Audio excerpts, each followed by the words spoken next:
My name's Maya Wallace. I was born in 1988 in Glasgow. I grew up initially with my mother and father, who were both social workers. And after a few years we moved to the west of the city. It was just my mum and my brother.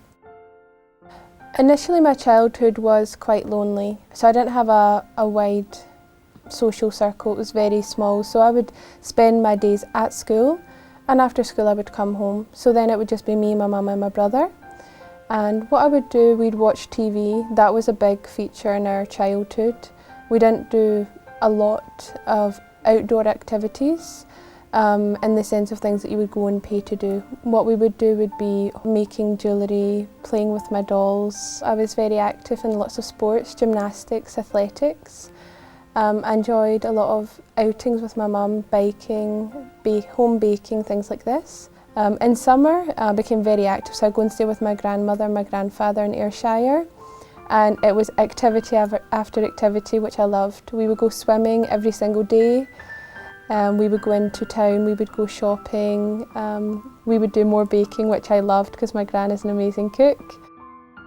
I didn't have any religious views as a child. We didn't grow up with a religion, so there was no Bible in the house, no Quran, there was nothing like that.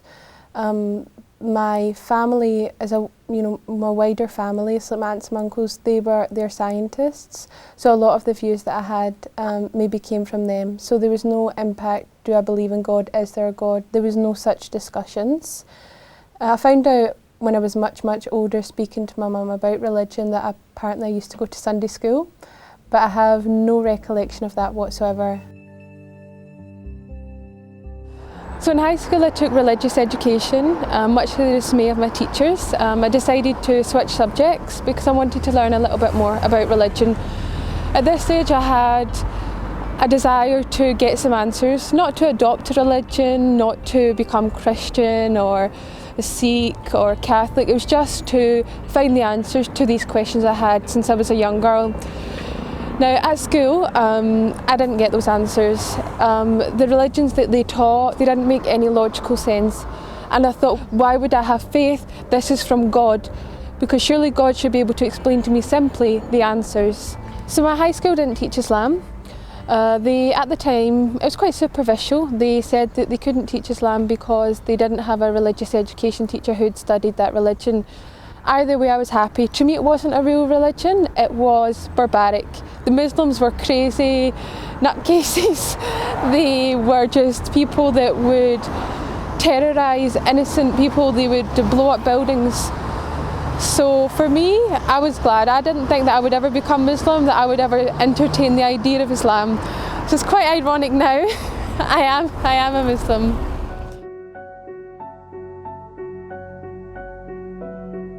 I had no interaction with people of other ethnicities, of other religions. There was perhaps 2 or 3 students in my school, but they were very westernised. They had adopted our culture, so I had no real ability to see what really is Islam, what is a Muslim.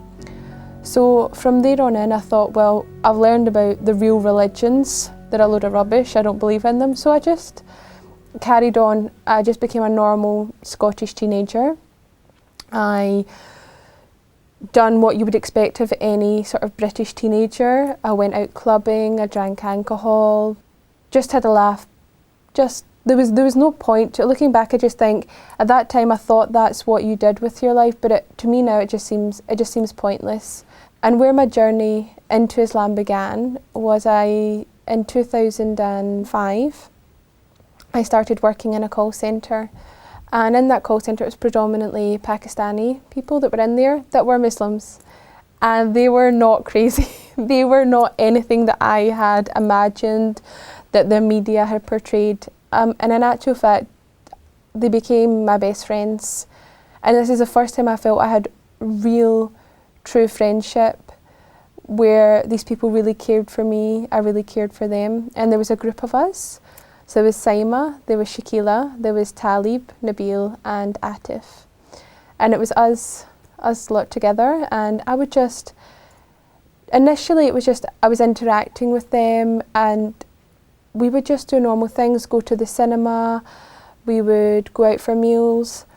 But one thing that stood out to me was the fact that what they'd done was very respectful. They had a lot of respect for themselves. They wanted to have a good image. There was a lot of things they wouldn't do. So they wouldn't come out clubbing with me. You know, once I had a birthday, I invited them and they declined, and I couldn't understand why.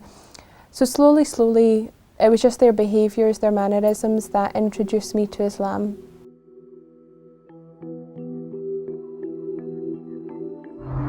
When I was working in the call centre with the other Muslims, one of the most profound moments for me was actually during Ramadan, and I remember the moment sort of very clearly. We were in the Avon's office in Baird Street, and my group of friends that I'd mentioned earlier, they were fasting and they were about to open their fast.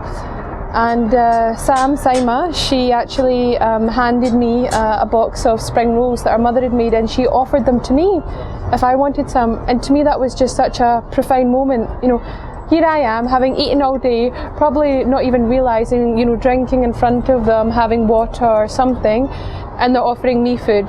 They're breaking their fast with me. And that was a really profound moment for me. So something happened in that moment. I became curious. What are these Muslims doing? They're starving themselves and giving their food away to me. Like, who am I? Why are they doing this? And then I started having questions. You know, what is Islam? Why are they Muslim? You know, are these kind attributes that they have, their upbringing? Is it just these specific people? Is it part of Islam? What is it? And so I started to ask them questions. I started to inquire, be inquisitive. And something that really shook me is that they weren't proud. Well, I think this, or I feel this, or I know that. They said, this is what the Quran says, this is what the Sunnah says, this is what the Hadith says. They had proof for everything. And never at any point did they say to me, just believe, just have faith, we know this is the truth. They didn't tell me that, they gave me the answers, and when they didn't know the answers, they would go and find out, and they would be humble enough to admit, I don't know, I can't answer that, I can't tell you. So here I was, standing Islam in the face, and it was the truth. I couldn't deny it was the truth. But I wasn't ready to accept being a Muslim. I never wanted to adopt a religion, I just wanted to know the answers, and I thought that would be enough. But in learning about Islam, I realised that believing is not enough. Islam is a way of life. They've got their own economical, political, social, legal system. If I was to become a Muslim, if I was to adopt that identity, everything I'd ever known would have to change. But I didn't know if I could commit to being Muslim. I didn't know if I could commit to what Islam required from me. So I had what I would call a trial period. And I was going to try and see if I could do what Islam required of me. So initially it was simple things for me, like stopping eating haram meat. Being a vegetarian previously, that wasn't so hard for me. Then it was stopping drinking alcohol. Then it was stopping going out to nightclubs, which was a large part of my social life. I started to dress more modestly, so I went half of my wardrobe. And slowly, I realised that I was able to overcome these hurdles. But still, I was apprehensive. You know, it was a lifetime commitment. If I became Muslim, that was it. And I wanted to be sure that I could give that commitment to Allah. And it just took a long time to get that courage, to take that leap, to know that I was doing the right thing, and that Allah would see right by me, and that my fears would melt away. And my fear mainly was telling my family, how will my mum cope? My brother, you know, my aunt and my uncle, they're not religious. My grandfather. And I think that when you're making such a huge life change, that you will start to imagine them reacting in ways that aren't even within their character, because you're just so scared, because it's such a big change and it's something completely different. So every Sunday, my mum would collect me from work and drive me home. And every Sunday I would try and muster up the courage, and before I knew it, we were home. And I didn't say anything. And this would happen week after week after week. I felt like it was never going to end. Sunday was my day of torment. But then Ramadan was coming. And I knew that I wanted to embrace my Islam during Ramadan. I wanted to fast for that month. I wanted to be in that environment. So, a few weeks before, I just mustered up the courage and told her. And alhamdulillah, she accepted it. She just questioned why, but we didn't have a long discussion. We're not a family for having in-depth conversations, but I told her, and the relief, it just washed over me. It made me feel silly. I've been worrying all this time, and it went really well.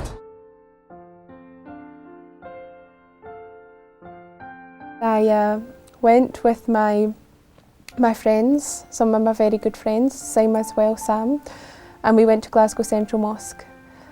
And I took my Shahada through tears of joy. We were all crying, it was so emotional, and it was an experience that I wasn't expecting.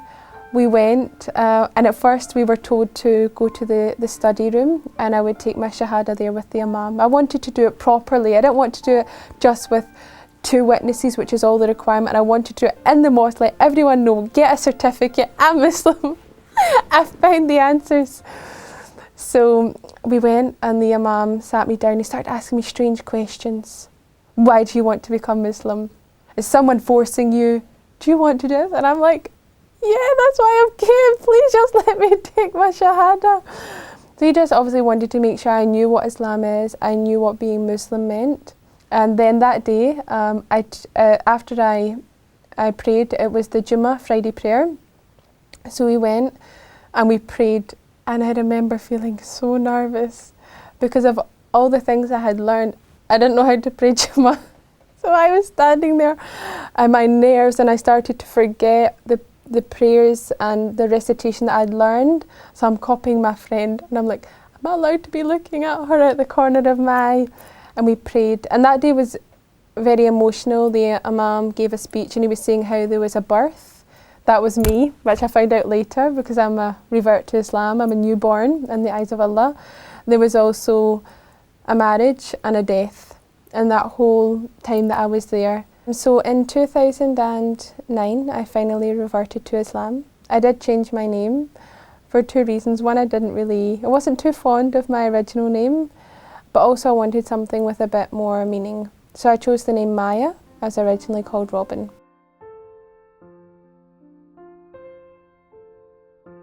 My journey to Islam, to becoming Muslim, was very easy. I had a lot of support.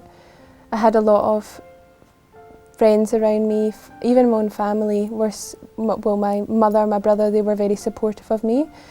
I remember when I went to take my Shahada, my mum was calling me just to make sure, good luck, hope everything goes okay. But where my struggles really began was when I started to go to an Islamic class, and I met other sisters. And this is where I learned about the proper attire, that we should be covered. And for a long time I thought, I don't want to cover, my hair is so beautiful, I don't want it to go away. But slowly I started to educate myself. I started to learn a lot more about what hijab is, what is the purpose of it. One of my friends gave me just a silly little analogy. They said, I've got 2 sweets, one covered, one uncovered, and I dropped them on the floor. Which one would you eat? Which one would you take? They goes, I said, the one with the cover, of course. And they said, well, that's how we view our women in Islam. They are the most precious thing to us. Of course, we would want them to be covered. And this is not something that I was being told is what men want, but this is what Allah wants. This is our protection. This is our safety. And I didn't want to go out without it. For me, I loved hijab by this point. I'd found a love for hijab, I'd found a love for covering. I understood the reasons behind it, and I wanted to fulfill that obligation to Allah. But I was scared to tell my mum. So I was standing in the kitchen and I was ironing my hijab, and I tell her I'll wear hijab now. And she got very angry and she was crying. and it was so painful for me. And she's saying, this is oppression. And at this point, I'm not eloquent. I can't explain to her. I have the knowledge, but to give it to her, I don't know where to start. I don't know the right place. And I'm just shouting back, no, it's not. So I remember walking out of the house and going to my back garden, and I was in floods of tears and I was crying my heart out. And I phoned Zara, who had now become my Islamic teacher. Mashallah, she's very good. And I'm crying to her, and I said to her, Zara, I have to take it off. I can't do this anymore. And she gave me so much comfort and so much love and so much strength. She said to me, Allah will never give you a test that you cannot bear.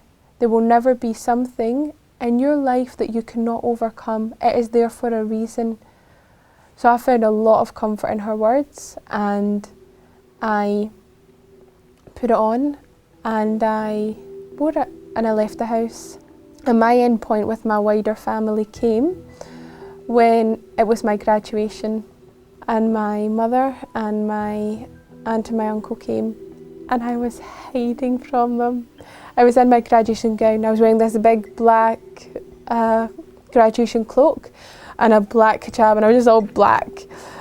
And I was nervous. I was so nervous. And it was about to begin, so I said, okay, we need to take our seats now, but I'll see you afterwards. I just wanted to get it over and done with. I thought, look, when they see me walk across the stage, they'll see the hijab, maybe they'll talk about it, and then I won't need to be there when she sees it for the first time. I won't see that initial moment.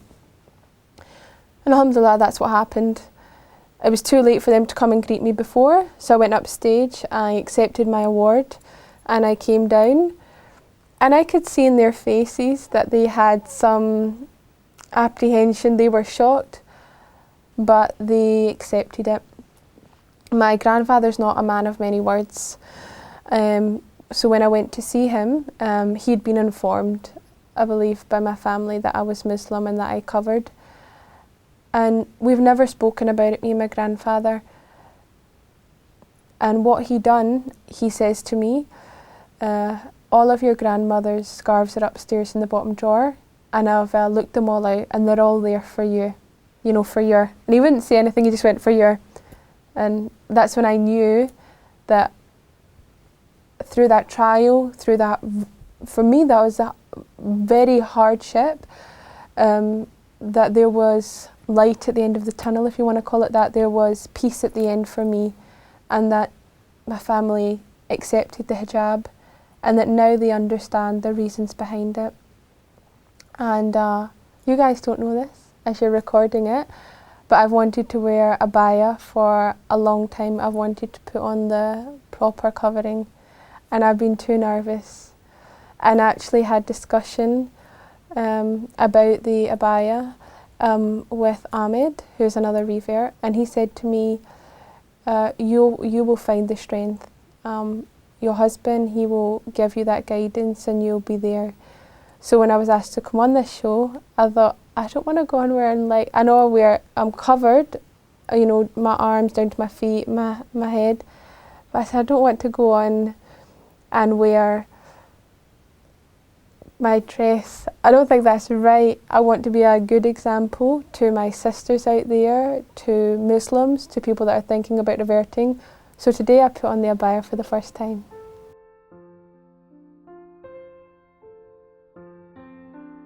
Before I became Muslim, I was a little bit apprehensive about reading the Quran. I knew it was revealed in Arabic, so I was a bit worried that, you know, little things, can I get it in English, which I could. The first one I got, it was just a literal translation. There was no context, there was no understanding, and for me, even though it was written in English, it was like Shakespeare, Alien, like, well, I don't know what this book is saying. But thankfully, some family friends, they gave me a Quran, and it was a Quran meant for children. I gave the background story, so what happened when it was revealed to the Prophet, peace be upon him. And that's what started my love even more for this Quran.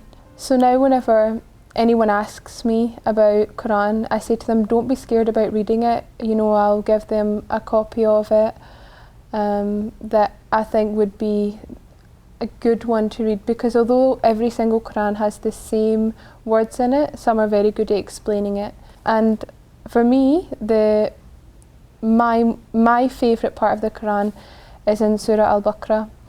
It's in this verse that Allah sets a challenge for the whole of mankind, that if you don't believe that this book is the word of God, then just produce one verse like it. The same style, the same transparency. But if you can match that, then you can disprove Islam. And that had such strong meaning for me, because I thought of all these people that say the Quran's not real, Allah doesn't exist, Muhammad made everything up. They'll have lengthy debates for hours and hours, but they won't do this one simple challenge. Write a verse. How long can it take them? But in 1400 years, not one person has been able to do this.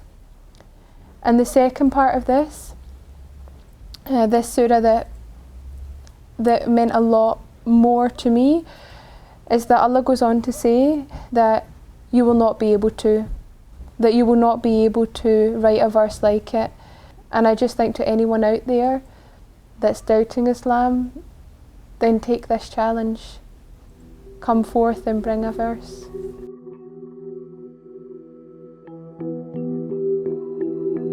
Islam means everything to me. Islam is my whole life. I believe it's given me everything that I want. Not materialistic things, but it's giving me contentment in my heart. It's given me the understanding to life. It's told me why I'm here, what I should be doing. It's given me comfort knowing that Allah is out there, that there is a God, that I can worship Him and obey Him. And from how I would describe it in humanly terms, in His eyes, I'm doing the right thing. You know, no longer do I need to lead my life by my own moral compass. I've got God there to tell me what is right and what is wrong, and I know in my actions that I'm doing the right thing. It's given me a much better relationship with my mother. You know, she's a very private woman, stiff upper lip sort of thing. Now, every day she tells me she loves me. Mashallah, I would never have found my husband had I not become Muslim. He's Muslim, of course. And I just think that is an avenue that if I had never taken my Shahada, I would never have experienced this. It's overwhelming that my life now feels complete. No longer am I chasing after the latest dress or the latest car or job. I have everything I need to keep me content right now at this age. I grew up in an environment where what I was told was that you're meant to go out, you're meant to travel the world, you're meant to experience many different things, date different people, to try and attain something, and when you've attained it, get more. Earn money, and when you've got money, earn more money. When you drink, learn to drink and then drink a bit more. Gluttonous, it was just, you know, and to me it had no real value. It was like, I'm going to live, inshallah, 60, 70, 80 years, and I'll have achieved nothing. Now I understand my place in this world and what I'm here for, and that's to obey Allah and complete my duties as a Muslim, spread Islam, and be an example to the community and my sisters around me.